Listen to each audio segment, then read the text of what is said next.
6ನೇ ತರಗತಿ ಸಮಾಜ ವಿಜ್ಞಾನ ಅಧ್ಯಾಯ 10 ಗ್ಲೋಬ್ ಮತ್ತು ನಕ್ಷೆಗಳು. ಈ ಒಂದು ಪಾಠದ ಮೇಲೆ 30 MCQ ಪ್ರಶ್ನೆಗಳನ್ನು ನೋಡೋಣ. ಭೂಮಿಯ ನೈಜ ಪ್ರತಿರೂಪವಾದ ಮಾದರಿಯನ್ನ ಏನೆಂದು ಕರೆಯುತ್ತಾರೆ? ಆಯ್ಕೆಗಳು ನೋಡ್ತೀವಿ: ನಕ್ಷೆ, ಅಟ್ಲಾಸ್, ಗ್ಲೋಬ್, ಪ್ಲಾನ್. ಇದಕ್ಕೆ ಸರಿಯಾದ ಉತ್ತರ ಬಂದ್ಬಿಟ್ಟು ಭೂಮಿಯ ಒಂದು ನೈಜ ಪ್ರತಿರೂಪವಾದ ಮಾದರಿಯನ್ನ ಏನೆಂದು ಕರೆಯುತ್ತಾರೆ ಅಂದ್ರೆ ಗ್ಲೋಬ್ ಅಂತೇಳಿ ಕರೀತಕ್ಕಂಥದಕ್ಕೆ ಸರಿಯಾದ ಉತ್ತರ. ಅದೇ ರೀತಿಯಾಗಿ ಗೊತ್ತಿರಬೇಕು, ಈ ಒಂದು ಗ್ಲೋಬ್ ಭೂಮಿಯ ಒಂದು ನೈಜ ಗೋಳಾಕಾರದ ಮಾದರಿಯಾಗಿದ್ದು ಇದು ಭೂಮಿಯ ಆಕಾರ ಮತ್ತು ಸ್ಥಾನಗಳನ್ನ ನಮಗೆ ಗುರುತಿಸಲು ಇದು ಸಹಾಯಕವಾಗುತ್ತದೆ ಅಂತ ಹೇಳಿ ನಮ್ಗೆ ಗೊತ್ತಿರಬೇಕು. ಬಹಳಷ್ಟು ಇಂಪಾರ್ಟೆಂಟ್ ಆಗಿರತಕ್ಕಂಥದ್ದು. ಪ್ರಶ್ನೆ ನೋಡ್ತೀವಿ: ಭೂಮಿಯ ಆಕಾರವನ್ನ ಯಾವ ಪದದಿಂದ ಕರೆಯುತ್ತಾರೆ? ಆಯ್ಕೆಗಳು ನೋಡ್ತೀವಿ: ವೃತ್ತಾಕಾರ, ಅಂಡಾಕಾರ, ಜಿಯಾಯ್ಡ್, ಗೋಳ. ಈ ಒಂದು ಪ್ರಶ್ನೆಗೆ ಸರಿಯಾದ ಉತ್ತರ ಬಂದ್ಬಿಟ್ಟು ಆಪ್ಷನ್ ನಂಬರ್ 3ನೇ ಇದಕ್ಕೆ ಸರಿಯಾದ ಉತ್ತರ ಜಿಯಾಯ್ಡ್ ಆಕಾರವನ್ನ ಹೊಂದಿದೆ ಅಂತ ಹೇಳಿ ನಮ್ಗೆ ಗೊತ್ತಿರಬೇಕು ಭೂಮಿ. ಅದೇ ಪ್ರಶ್ನೆ ನೋಡ್ತೀವಿ: ನಕ್ಷೆಗಳನ್ನ ತಯಾರಿಸುವ ವಿಜ್ಞಾನ ಮತ್ತು ಕಲೆಯನ್ನ ಏನೆಂದು ಕರೆಯುತ್ತಾರೆ? ಆಯ್ಕೆಗಳು ನೋಡ್ತೀವಿ: ಭೂಗೋಳಶಾಸ್ತ್ರ, ನಕ್ಷಾಶಾಸ್ತ್ರ, ಇತಿಹಾಸ, ಖಗೋಳಶಾಸ್ತ್ರ.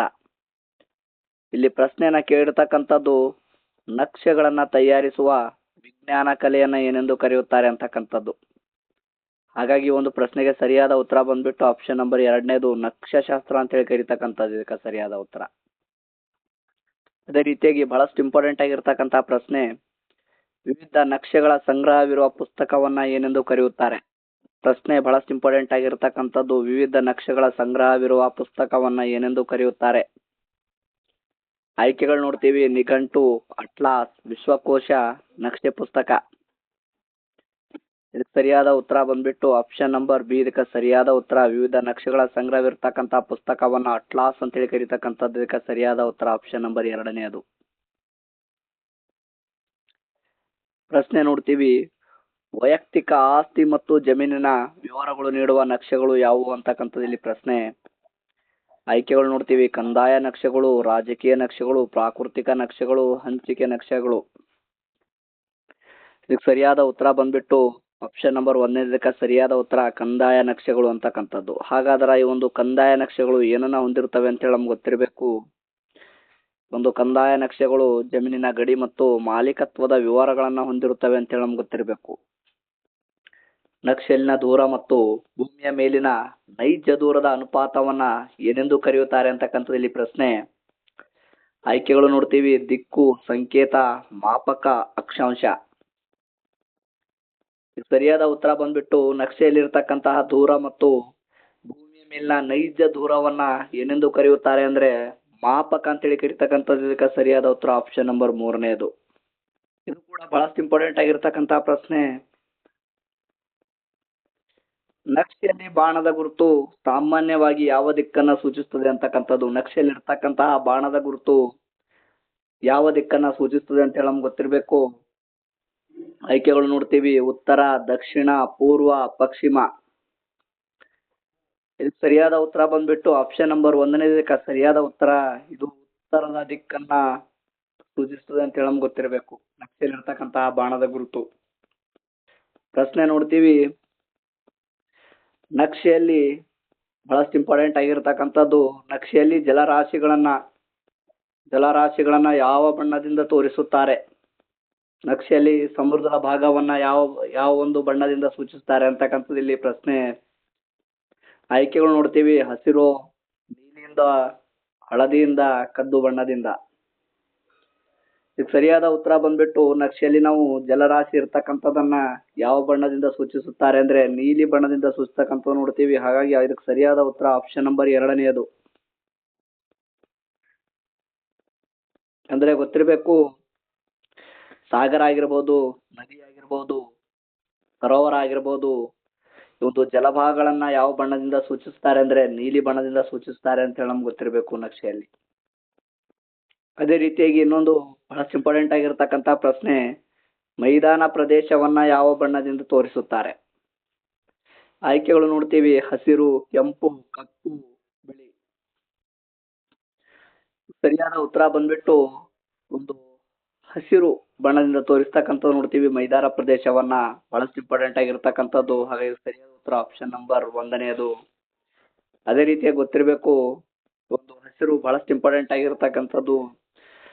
ತಗ್ಗು ಮತ್ತು ಸಮತಟ್ಟಾದ ಪ್ರದೇಶವನ್ನ ಯಾವ ಬಣ್ಣದಿಂದ ಸೂಚಿಸುತ್ತಾರೆ ಅಂದ್ರೆ ಹಸಿರು ಬಣ್ಣದಿಂದ ಈ ಒಂದು ನಕ್ಷೆಗಳ ಮೇಲೆ ತೋರಿಸ್ತಕ್ಕಂಥದ್ದು ನೋಡ್ತೀವಿ. ಇದು ಕೂಡ ಬಹಳಷ್ಟು ಇಂಪಾರ್ಟೆಂಟ್ ಆಗಿರ್ತಕ್ಕಂಥ ಪ್ರಶ್ನೆ. ಪ್ರಪಂಚದ ಅತ್ಯಂತ ಪುರಾತನ ನಕ್ಷೆ ಎಲ್ಲಿ ಕಂಡು ಬಂದಿದೆ? ಪ್ರಪಂಚದ ಅತ್ಯಂತ ಪುರಾತನ ನಕ್ಷೆ ಎಲ್ಲೂ ಕಂಡು ಬಂದಿದೆ ಅಂತಕ್ಕಂಥದ್ದು.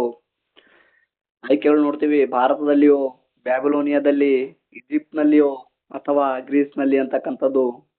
ಪ್ರಪಂಚದ ಅತ್ಯಂತ ಪುರಾತನವಾದ ನಕ್ಷೆ ಕಂಡು ಬಂದಿದ್ದು ಎಲ್ಲಿ ಅಂದ್ರ ಆಪ್ಷನ್ ನಂಬರ್ 2 ಸರಿಯಾದ ಉತ್ತರ ಬ್ಯಾಬಿಲೋನಿಯಾದಲ್ಲಿ. ಅದೇ ರೀತಿಯಾಗಿ ನೆಕ್ಸ್ಟ್ ಪ್ರಶ್ನೆ ನೋಡ್ತೀವಿ. ಅದೇ ರೀತಿಯಾಗಿ ಗೊತ್ತಿರಬೇಕು, ಬ್ಯಾಬಿಲೋನಿಯಾದಲ್ಲಿ ಕ್ರಿಸ್ತ ಪೂರ್ವ 2003 ಕಾಲದಲ್ಲಿ 2300 ಕಾಲದ ನಕ್ಷೆಯು ಎಲ್ಲಿ ಪತ್ತೆಯಾಗಿತ್ತು ಅಂದ್ರ ಬ್ಯಾಬಿಲೋನಿಯಾದಲ್ಲಿ ಪತ್ತೆಯಾಗಿತ್ತು ಅಂತ ಹೇಳಿ ನಮ್ಗೆ ಗೊತ್ತಿರಬೇಕು.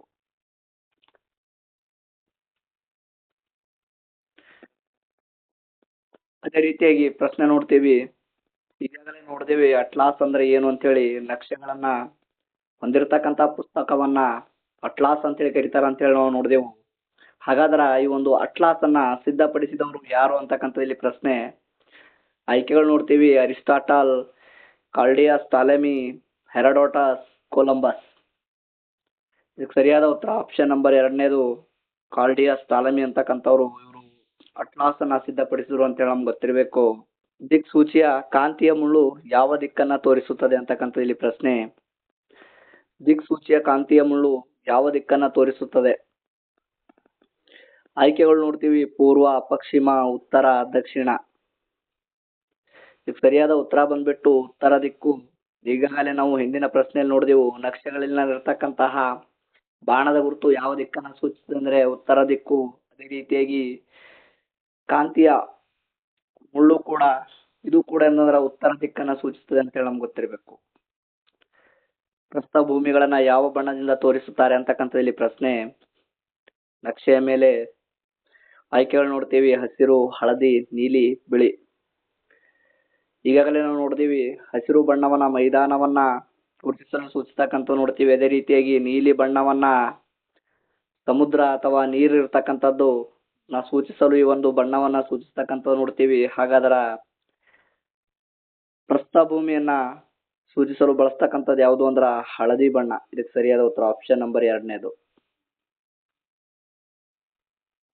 ಅಂದ್ರೆ ಎತ್ತರವಾದ ಪ್ರಸ್ಥಭೂಮಿಗಳನ್ನ ಸೂಚಿಸಲು ನಕ್ಷೆಯ ಮೇಲೆ ಹಳದಿ ಬಣ್ಣವನ್ನ ಗುರುತಿಸಲಾಗುತ್ತದೆ ಅಂತ ಹೇಳಿ ನಮ್ಗೆ ಗೊತ್ತಿರಬೇಕು. ಪ್ರಶ್ನೆ ನೋಡ್ತೀವಿ, ಅತಿ ಎತ್ತರದ ಪರ್ವತಗಳನ್ನ ಯಾವ ಬಣ್ಣದಿಂದ ತೋರಿಸುತ್ತಾರೆ? ಅತಿ ಎತ್ತರದ ಪರ್ವತಗಳನ್ನ ಯಾವ ಬಣ್ಣದಿಂದ ತೋರಿಸುತ್ತಾರೆ ಅಂತಕ್ಕಂಥದ್ದು.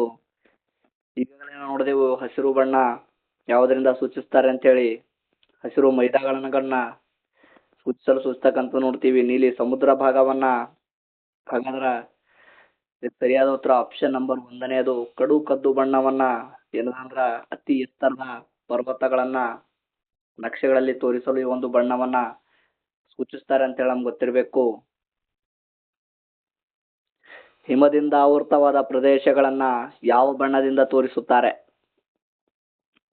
ಹಿಮದಿಂದ ಆವೃತವಾದ ಪ್ರದೇಶಗಳನ್ನ ಯಾವ ಬಣ್ಣದಿಂದ ತೋರಿಸುತ್ತಾರೆ ಅಂತಕ್ಕಂಥದ್ದು. ಸರಿಯಾದ ಉತ್ತರ ಬಂದ್ಬಿಟ್ಟು ಆಪ್ಷನ್ ನಂಬರ್ 1 ಸರಿಯಾದ ಉತ್ತರ ಬಿಳಿ ಬಣ್ಣದಿಂದ ಸೂಚಿಸ್ತಕ್ಕಂಥದ್ದು ನೋಡ್ತೀವಿ. ನೀಲಿ ಬಣ್ಣವನ್ನ ನೀರು, ಜಲರಾಶಿಗಳನ್ನ ಸೂಚಿಸಲು ಬಳಸ್ತಕ್ಕಂಥದ್ದು ನೋಡ್ತೀವಿ. ಅದೇ ರೀತಿಯಾಗಿ ಹಸಿರು ಮೈದಾನವನ್ನ. ಪ್ರಶ್ನೆ ನೋಡ್ತೀವಿ, ಮಾಪಕದ ಆಧಾರದ ಮೇಲೆ ನಕ್ಷೆಗಳನ್ನ ಎಷ್ಟು ವಿಧಗಳಾಗಿ ವಿಂಗಡಿಸಲಾಗಿದೆ? ಮಾಪಕದ ಆಧಾರದ ಮೇಲೆ ನಕ್ಷೆಗಳನ್ನ ಎಷ್ಟು ವಿಧಗಳಾಗಿ ವಿಂಗಡಿಸಲಾಗಿದೆ ಅಂತಕ್ಕಂಥದ್ದು ಪ್ರಶ್ನೆ. ಆಯ್ಕೆಗಳು ನೋಡ್ತೀವಿ, 2, 3, 4, 5. ಸರಿಯಾದ ಉತ್ತರ ಬಂದ್ಬಿಟ್ಟು ಆಪ್ಷನ್ ನಂಬರ್ 1 ಸರಿಯಾದ ಉತ್ತರ 2 ವಿಧಗಳಾಗಿ ವಿಂಗಡಿಸ್ತಕ್ಕಂಥದ್ದು ನೋಡ್ತೀವಿ. ಹಾಗಾದ್ರೆ ಯಾವುವು ಅಂತ ಹೇಳಿ ನೋಡೋದಾದ್ರೆ ಮೊದಲನೇದು ದೊಡ್ಡ ಮಾಪಕ ಮತ್ತು ಎರಡನೇದು ಸಣ್ಣ ಮಾಪಕ ಅಂತ ಹೇಳಿ ಒಂದು 2 ವಿಧಗಳಾಗಿ ನಕ್ಷೆಗಳನ್ನ ವಿಂಗಡಿಸಲಾಗ್ತಕ್ಕಂಥದ್ದು ನೋಡ್ತೀವಿ. ಹಾಗಾದ್ರ ಪ್ರಶ್ನೆ ಇರ್ತಕ್ಕಂಥದ್ದು, ಸಣ್ಣ ಪ್ರದೇಶದ ಹೆಚ್ಚಿನ ವಿವರಗಳನ್ನ ನೀಡುವ ನಕ್ಷೆ ಯಾವುದು ಅಂತಕ್ಕಂಥದ್ದು. ಸಣ್ಣ ಪ್ರದೇಶದ ಹೆಚ್ಚಿನ ವಿವರಗಳನ್ನ ನೀಡ್ತಕ್ಕಂಥ ನಕ್ಷೆ ಯಾವುದು ಅಂತಕ್ಕಂಥದ್ದು ಆಯ್ಕೆಗಳು ನೋಡ್ತೀವಿ. ದೊಡ್ಡ ಮಾಪಕದ ನಕ್ಷೆ, ಸಣ್ಣ ಮಾಪಕದ ನಕ್ಷೆ, ರಾಜಕೀಯ ನಕ್ಷೆ, ಪ್ರಾಕೃತಿಕ ನಕ್ಷೆ. ಸರಿಯಾದ ಉತ್ತರ ಬಂದ್ಬಿಟ್ಟು ದೊಡ್ಡ ಮಾಪಕದ ನಕ್ಷೆ ಅನ್ನೋದಂದ್ರೆ ಇದು ಸಣ್ಣ ಪ್ರದೇಶದ ಹೆಚ್ಚಿನ ವಿವರಗಳನ್ನ ನೀಡತಕ್ಕಂತ ನಕ್ಷೆ. ಹಾಗಾಗಿ ಇದು ಸರಿಯಾದ ಉತ್ತರ ಆಪ್ಷನ್ ನಂಬರ್ 1ನೇ ಅದು. ಅಂದ್ರೆ ದೊಡ್ಡ ಮಾಪಕದ ನಕ್ಷೆ ಇದು ಹಳ್ಳಿ, ಪಟ್ಟಣ ಮೊದಲಾದ ಪ್ರದೇಶಗಳ ವಿವರಗಳನ್ನ ದೊಡ್ಡ ಮಾಪಕದ ನಕ್ಷೆಯಲ್ಲಿ ನಮಗೆ ಕಾಣಲು ಸಿಗತಕ್ಕಂಥದ್ದು ನೋಡ್ತೀವಿ. ಅದೇ ರೀತಿಯಾಗಿ ನೆಕ್ಸ್ಟ್ ಜಿಲ್ಲೆ, ರಾಜ್ಯ ಮತ್ತು ದೇಶಗಳ ಗಡಿಗಳನ್ನ ತೋರಿಸುವ ನಕ್ಷೆ ಯಾವುದು? ರಾಜಕೀಯ ನಕ್ಷೆ, ಪ್ರಾಕೃತಿಕ ನಕ್ಷೆ, ಹಂಚಿಕೆ ನಕ್ಷೆ, ಕಂದಾಯ ನಕ್ಷೆ. ಸರಿಯಾದ ಉತ್ತರ ಬಂದ್ಬಿಟ್ಟು ಜಿಲ್ಲೆ, ರಾಜ್ಯ ಮತ್ತು ದೇಶದ ಗಡಿಗಳನ್ನ ತೋರಿಸ್ತಕ್ಕಂತ ನಕ್ಷೆ ಯಾವುದು ಅಂದ್ರ ರಾಜಕೀಯ ನಕ್ಷೆ ಅಂತ ಹೇಳಿ ನಮ್ಗೆ ಗೊತ್ತಿರಬೇಕು. ಇದಕ್ಕೆ ಸರಿಯಾದ ಉತ್ತರ ಆಪ್ಷನ್ ನಂಬರ್ 1ನೇ ಅದು. ಇದು ಆಡಳಿತಾತ್ಮಕ ಗಡಿಗಳನ್ನ ಹೊಂದಿರತಕ್ಕಂಥದ್ದು ರಾಜಕೀಯ ನಕ್ಷೆ ಅಂತ ಹೇಳಿ ನಮ್ಗೆ ಗೊತ್ತಿರಬೇಕು. ಜನಸಂಖ್ಯೆ, ಮಳೆ, ಬೆಳೆಗಳನ್ನ ಹಂಚಿಕೆಯನ್ನ ತೋರಿಸ್ತಕ್ಕಂತ ನಕ್ಷೆ ಯಾವುದು ಅಂತಕ್ಕಂಥದ್ದು ಆಯ್ಕೆಗಳು ನೋಡ್ತೀವಿ. ರಾಜಕೀಯ ನಕ್ಷೆ, ಹಂಚಿಕೆ ನಕ್ಷೆ, ಪ್ರಾಕೃತಿಕ ನಕ್ಷೆ, ಕಂದಾಯ ನಕ್ಷೆ. ಇದು ಸರಿಯಾದ ಉತ್ತರ ಬಂದ್ಬಿಟ್ಟು ಹಂಚಿಕೆ ನಕ್ಷೆ ಅಂತಕ್ಕಂಥದಕ್ಕೆ ಸರಿಯಾದ ಉತ್ತರ. ಜನಸಂಖ್ಯೆ, ಮಳೆ, ಬೆಳೆಗಳನ್ನ ತೋರಿಸ್ತಕ್ಕಂತ ನಕ್ಷೆ ಯಾವುದು ಅಂದ್ರ ಹಂಚಿಕೆ ನಕ್ಷೆ. ಇದಕ್ಕೆ ಸರಿಯಾದ ಉತ್ತರ. ಒಂದು ಹಂಚಿಕೆ ನಕ್ಷೆ ನಿರ್ದಿಷ್ಟ ವಿಷಯದ ವಿತರಣೆಯನ್ನ, ಹಂಚಿಕೆಯನ್ನ ತೋರಿಸ್ತಕ್ಕಂಥದ್ದು ಇಲ್ಲಿ ನಾವು ನೋಡ್ತೀವಿ. ಅದೇ ರೀತಿಯಾಗಿ ಪ್ರಶ್ನೆ, ನಕ್ಷೆಯ ವಿಷಯವನ್ನ ತಿಳಿಸುವ ಅಂಶ ಯಾವುದು ಅಂತಕ್ಕಂಥದ್ದು ಶೀರ್ಷಿಕೆ, ಮಾಪಕ, ದಿಕ್ಕು, ಸಂಕೇತ. ನಕ್ಷೆ ವಿಷಯವನ್ನ ತಿಳಿಸ್ತಕ್ಕಂತ ಅಂಶ ಯಾವುದು ಅಂದ್ರ ಇಲ್ಲಿ ಶೀರ್ಷಿಕೆ ಅಂತಕ್ಕಂಥದಕ್ಕೆ ಸರಿಯಾದ ಉತ್ತರ